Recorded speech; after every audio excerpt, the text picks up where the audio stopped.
Hi, welcome to the Codcast, Commonwealth Magazine's weekly podcast of politics and policy and the people who practice and influence both. I'm Commonwealth reporter Jack Sullivan. By now, most people who were so inclined figured they'd be able to go into their neighborhood pot store and stock up for the 4th of July. Well, maybe next 4th of July.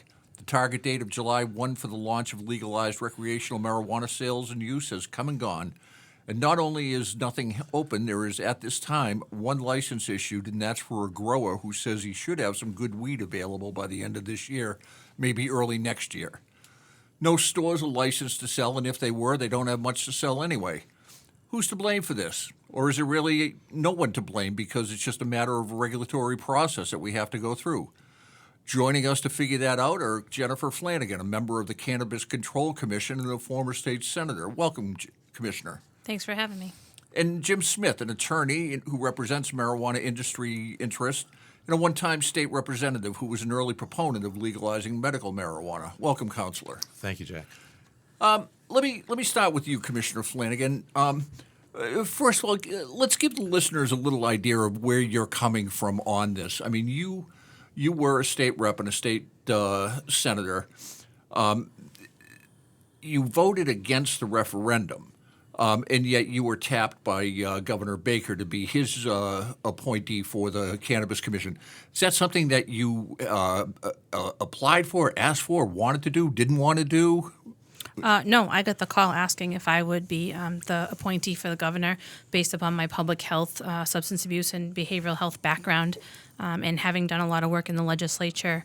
I had thought about it and then agreed to do it for the next 4 years. Did you know much about legal marijuana before you got into the commission? No, actually, I had done a lot of work in the substance use disorder realm, working with heroin and oxy and fentanyl, and I had paid attention to what was going on with the ballot question. Obviously, I was an opponent of the ballot question, and I came out against it because I thought there was a lot of things that weren't in there that I wanted to see in there, and so I felt as though the cities and towns were important. I didn't exactly like the tax structure, and I wanted to make sure that my constituents knew where I was at when it came up for a vote. Do you think that you guys have addressed that as far as your concerns go, or do you think that you're still concerned about marijuana or about legal marijuana? Well, I think we are where we are. You know, as a regulator, my job is to ensure that Chapter 55 is adhered to and to make sure that this is an industry that's going to thrive in Massachusetts, and to really work to make sure the regulations are part of that. And I think that we have done that. You know, I look back on September 1st. You were 5 people in 5 cubicles with nothing on our desks. And we get to this point today where we have some staff. We have 61 applications in front of us that we need to get through and be able to make decisions on that and then get this industry underway for Massachusetts.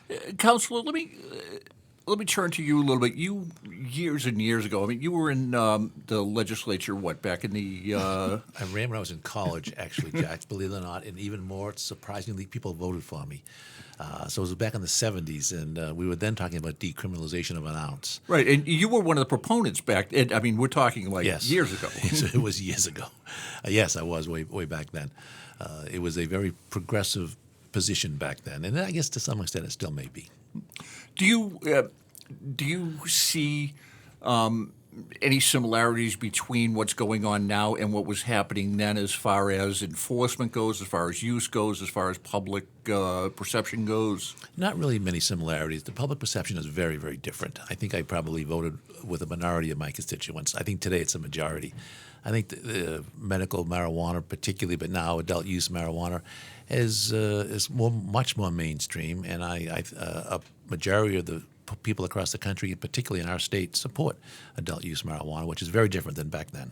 So, let me go back to you, Commissioner. Yeah, I understand the July date was, I believe Chairman Steve Hoffman has said it before, that it was aspirational. It's not statutory. You know, if it hit that mark, that would be good. But there was always the caution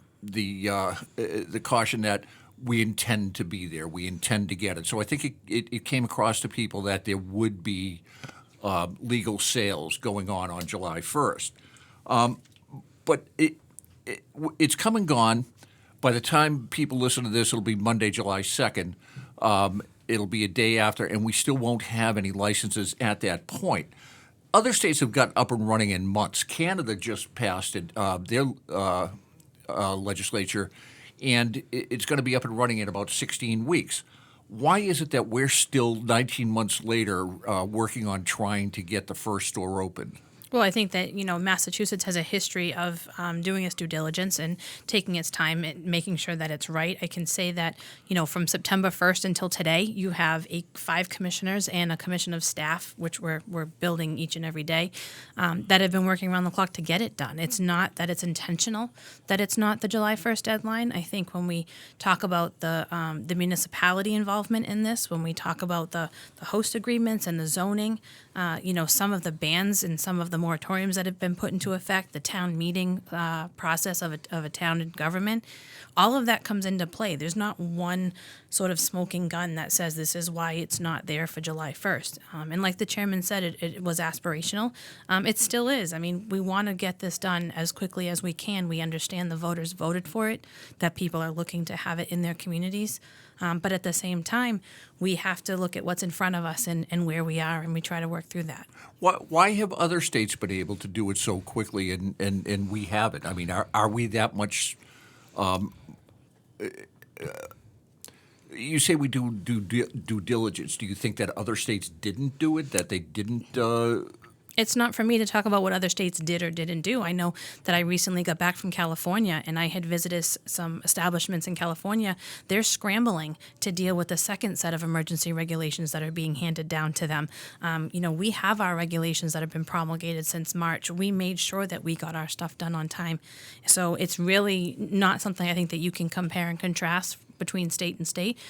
We certainly have different kinds of licenses. I mean, we have a multitude of licenses. We have the economic empowerment program. We have the social equity program that we're taking up, which is the first in the country. So there are different things, I think, that come with each state, and I'm sure Jim knows more about what the other states have done than I do. But our focus and my focus has been to get it right in Massachusetts. Well, then let me ask you, Counselor. The commissioner raised the idea of the municipalities and the processes that they have to go through. The legislature gave them a big say in the process, and many of them have already instituted bans. Others have adopted moratoriums. Communities have the leverage in working out host agreements, and they get 60 days to respond to the commission when they get an inquiry about a prospective applicant. Have they been given too much power here? Are they the reason that we don't have legal marijuana at this point? In a word, yes. Parochialism, puritanicalism. We are a bluest of blue states, but we have some real caution in lots of areas. The cities and towns have a long history of local control here. We have this great town meeting concept, which we're all so proud of. It's a couple of centuries old. And so the local cities and towns have a great deal of control. Plus local zoning. That statute didn't change. There is still zoning. And you'll find some communities have zoned these uses in industrial parks. One community wanted to zone retail on second floors only. One community has you can only come to the store by appointment only. That's not retail. But so parochialism, the commission has, I think, done a good job. They've gotten an awful lot done. But the statute and our history gives a lot of authority to local communities, and that is where we can't get anything open at all. The cultivation that got a license last week, they've been growing at that location for months. We are growing all across the Commonwealth in cultivation, medical, but it's a plant, same plant. So having those convert over to adult use, grow, no big deal. Try to put that into a retail store, huge deal. And so the public that may have thought July 1st would have been an important date, although statute, that's not a statutory date at all. June 1st is the statutory date. But July 1st got to be sort of the date that people kind of clung to. Date. The target date. Nothing happened July 1st. Nothing may not happen by August 1st, for all I know. I don't know that we'll have very many opened at all. And that's not the intent of the voters, not the intent of the legislature. That is because the cities and towns, with their zoning rights, are exercising those rights and are many times just many cases really creating hurdles that are unrealistic and I think inappropriate. Are they abusing those rights? Absolutely. What do you think? Not in every case. I mean, there's 351 of them, so there are 351 sets of rules essentially. So in some cases, yeah, but in many cases, no. They want to be thorough and detailed. It's as if we're trying to site a nuclear waste dump in downtown. It's not that. Well, Commissioner, in your time in the legislature, you were a big proponent of cities and towns, local aid, Chapter 70 funding, local control, things like that. Do you think that they're impeding the implementation of the regulations? Well, I think there are some cities and towns that need more education. I mean, Commissioner Doyle and I have been to communities. That's Kay Doyle. Commissioner Kay Doyle have been to communities from Lenox to Martha's Vineyard, talking to planning commissions, talking to the local folks on the zoning boards, talking to elected officials, and sort of giving them an overview of what our regulations are. There's a lot of questions by people who are serving in town government. Now, if it may be that they weren't paying attention to what has been going on since the ballot question, it might be that they just simply don't know what to do. So I think some are trying to really get it done, and there are some that have gotten it done, while others have not, and that's for them to explain to the people in their town why. I don't think that, once the vote was taken for the ballot, communities would know that they were going to be in yes towns versus no towns. And then when the legislature took up the bill, those yes towns and no towns became significant in what actions they would have to take with regards to siting facilities in those borders. Just to inform the listeners, when we talk about that, the way that the statute reads is that those towns, cities and towns that voted no, they are enabled to pass bans or moratoriums through the legislative body, whether it's the Right. town meeting or the city council, whereas those cities and towns that voted yes have to go to a community-wide referendum in order to enact any kind of ban. Right. So that's what you were talking about when you said that.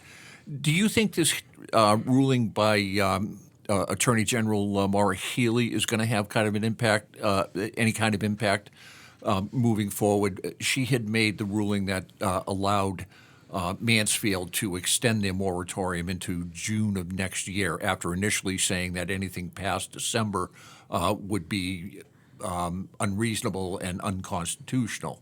I leave the legal analysis to the lawyers. I'm not a lawyer, so. Well, do you think that that's going to empower other cities and towns to that have a moratorium to seek an even longer moratorium? I don't, from the conversations that I've had with city and towns who have moratoriums put in place until December, I don't think that really they're looking to extend that. They're looking for answers. They want to know what their towns want to do. And in some cases, zoning is a difficult thing because you have volunteers on boards. I don't necessarily, from my perspective, think it's going to empower anyone. I think it certainly puts a kink in going forward, because now the conversation becomes, at what point do these moratoriums end? And at what point do cities and towns have to make a decision? What do you think, Councillor? Is it a ruling that's going to harm the start of this industry? Well, it can't help, Jack, but I don't think it's a widespread ruling. I don't expect to see many more rulings along this line. I think Mansfield might have been a unique situation. And so I don't think that's going to add much more to our delay. But there's a couple of significant things that have to happen before anybody can open in this Commonwealth. If the city or town hasn't yet set zoning, you can't possibly lease a location or purchase a location. So you don't even have these buildings lined up yet until the zoning is set. Now, once the zoning is set, you've got to find a landlord willing to lease to you.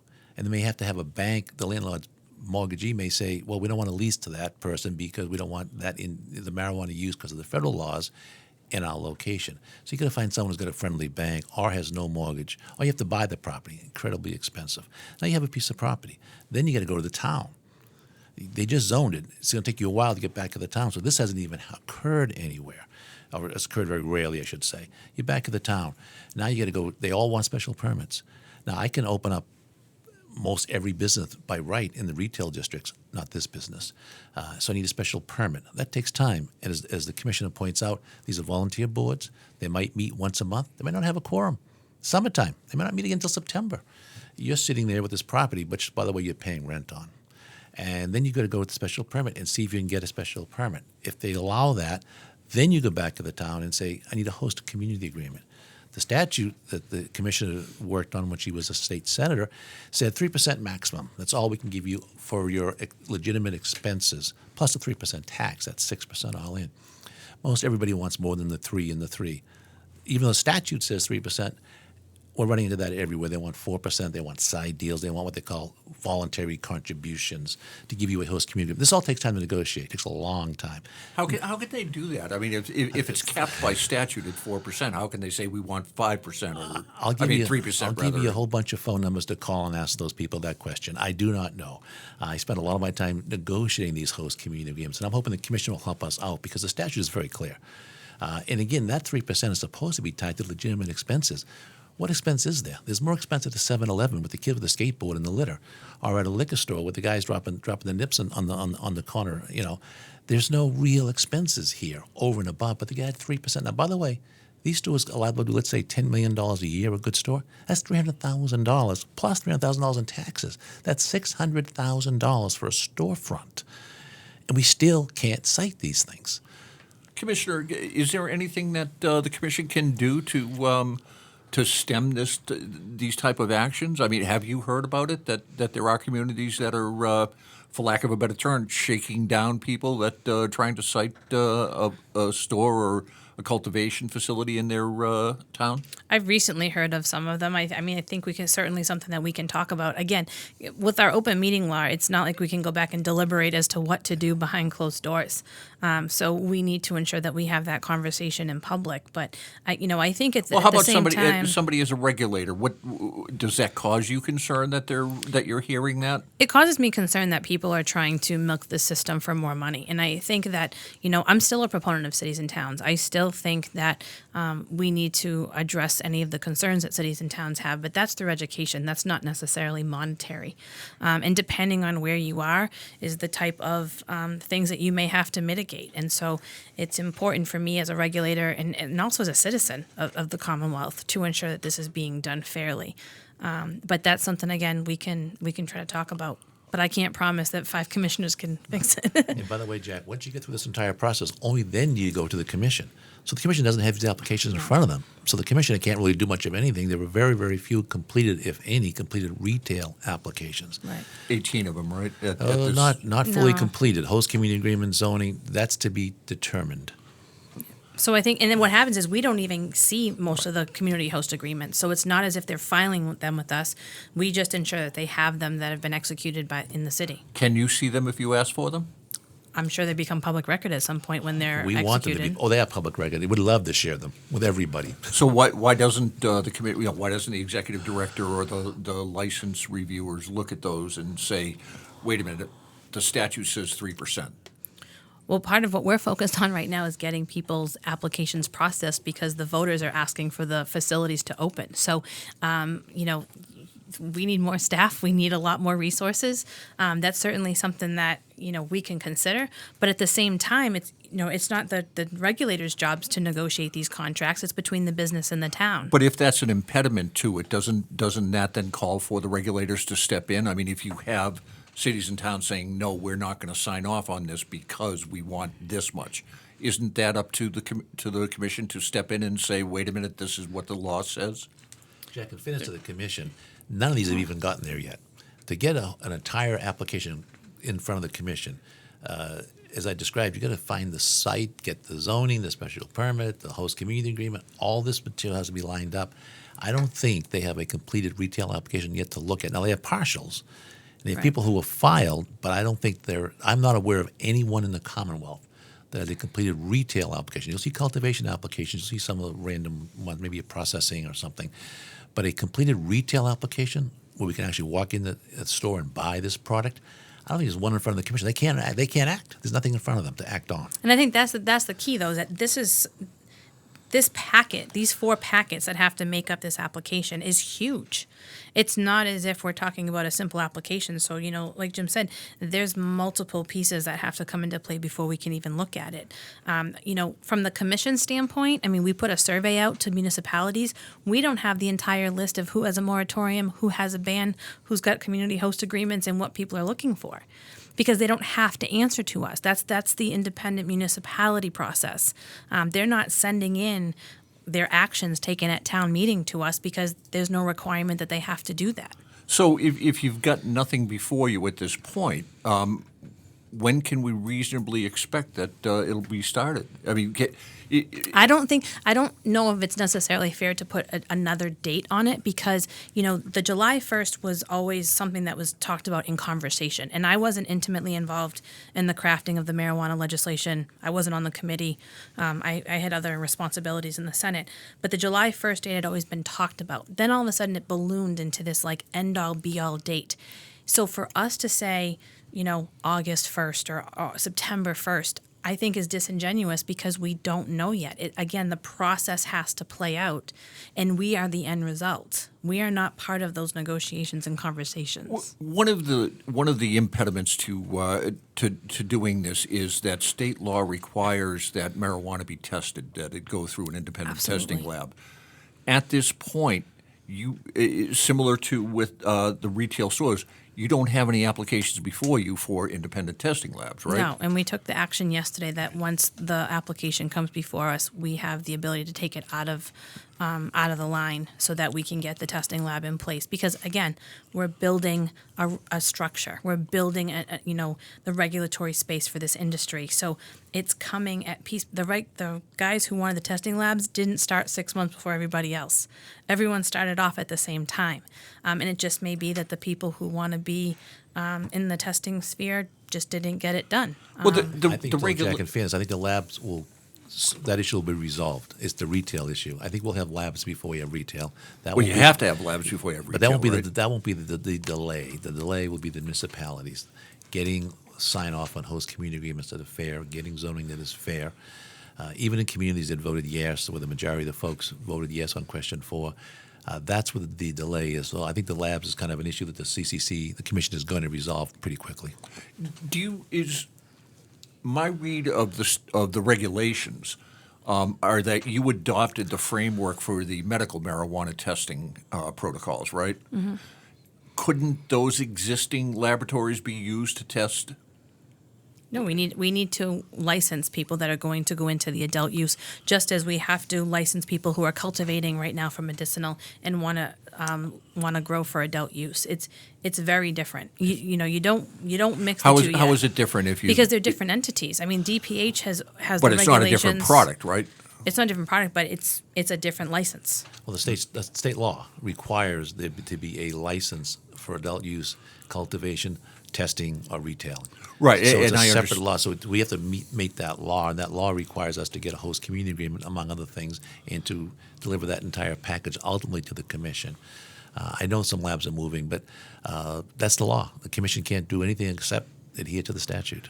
Is this idea of the chronological review of applicants something that's impeding the process, do you think, that you take them as they come? I don't think there's as many impediments to the process as people would like to think. I think we're moving through the process. And again, we have to wait for background checks to come back. We have to wait for municipalities to sign off on the community host agreements.